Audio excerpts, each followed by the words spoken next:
सफलता का स्वाद चखने के लिए व्यक्ति का सिर्फ सपने देखना जरूरी नहीं है, बल्कि उस सपने को पूरा करने के लिए उसके इरादों का पक्का होना भी आवश्यक है। जो लोग मन में शंका रखकर कोई भी कार्य करते हैं, सफलता ऐसे लोगों से कोसों दूर रहती है। लेकिन कामयाबी के सपने देखने और इसके लिए लगन से कार्य करते हुए मंजिल की दिशा में लगातार आगे बढ़ने वाले व्यक्ति को सफल होने से कोई नहीं रोक सकता।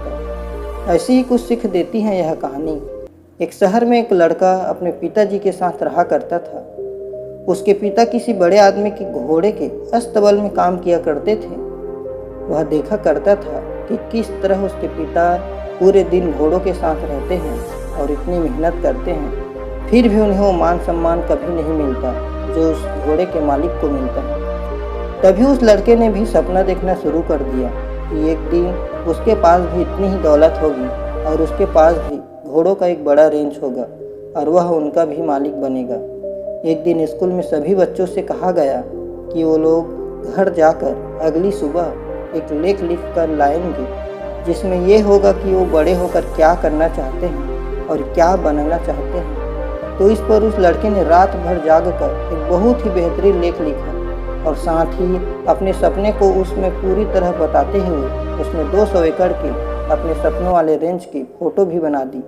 और लड़के ने पूरे मन के साथ वो निबंध लिखा और अगले दिन शिक्षक को दे दिया।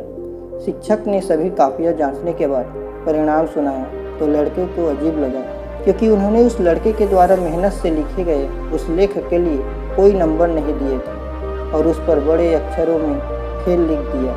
इस पर लड़के ने टीचर से वजह पूछी तो टीचर ने कहा, बेहतर होता वो कोई छोटा मोटा लेख लिखता, क्योंकि तुमने जो लिखा है वो पूरी तरह असंभव है। तुम लोगों के पास कुछ नहीं है, इसलिए ऐसा संभव ही नहीं है। लेकिन फिर मैं तुम्हें चाहो तो तुम्हें दूसरा मौका दे सकता हूँ। तुम इस निबंध को दोबारा लिखो और कोई वास्तविक लक्ष्य बना लो। मैं तुम्हें दोबारा नंबर देने के बारे में विचार कर सकता हूँ। लड़का उस कॉपी को लेकर घर गया। उस पर काफ़ी सोचा, लेकिन उसे पूरी रात नींद नहीं आई। अगले दिन वो टीचर के पास जाकर बोला, आपको जो करना है कर सकते हैं, क्योंकि मेरा लेख यही है। मैं इसे नहीं बदलना चाहता हूँ और अगर आप मुझे फेल करना चाहते हैं तो आप अपने फेल को कायम रखिए और मैं अपने सपने को कायम रखता हूँ। 20 साल बाद वही शिक्षक कोई अंतर्राष्ट्रीय घुड़दौड़ देख रहा था।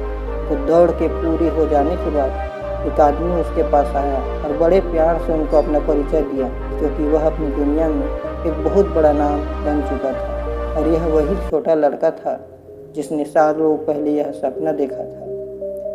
मन में शंका रखकर कोई भी कार्य करने से सफलता नहीं मिलती। सपनों को पूरा करने के लिए मेहनत के साथ अपने इरादों को भी पक्का रखें। सफलता हासिल करनी है तो अपने लक्ष्य का चुनाव आप खुद करें।